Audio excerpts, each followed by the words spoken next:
ծնված օրվանից բնակվում եմ Սյունիք գյուղում։ Երևի 7 տարեկան էի, որ Պոչամբարը տեղափոխվել է Սյունիք գյուղ։ Սկսել են էլի։ Հետո Պոչամբարը մեծանալով արդեն հեղորացել է մեր գյուղից, բայց հաճախակի վնասներ է պատճառում։ Մենք մի կիլոմետր հեռու եք ապրում, մի կիլոմետր է, այստեղից նայում ես երևում է։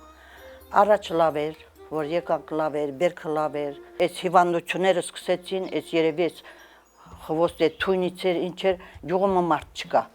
Կանայք կան, մարդ չկա, մարդիկ ամբողջում հացել են, 50 տարեկան, 40 տարեկան, 60 տարեկան, մնացալն առած մարդ կանանեք։ Նասը կար, բայց մենք քիչ ենք զգում։ Այս վերջում իրանց արտադրականության մեծացման հետ դե բազա չեն ասում լրիվ հումքը մշակել, հումքի 20%-ը առանց մտնում է Պոչամբար։ Ու արդեն գյուղատնտեսության վնասը հասել է մեծ չափերի։ Գիտեմ, որ գերեզմանատունը շատ թափով լցվում է գերեզմաններով։ Պոչամբարը մեր գյուղի ամենացավոտ տեղն է։ Առողջականը բոլորը բողոքում են հոդացավերից։ Իսկ բանըտ էկոլոգիան ամբողջ այդ այգիները ապենա ինչ որ անում լրիվ փչանում է, երկար ժամանակ չի մնում, ինչ որ կա,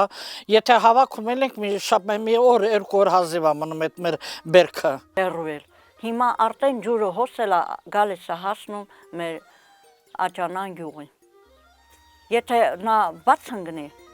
բնակիչ, ոչ մի բան չի լինի ստե։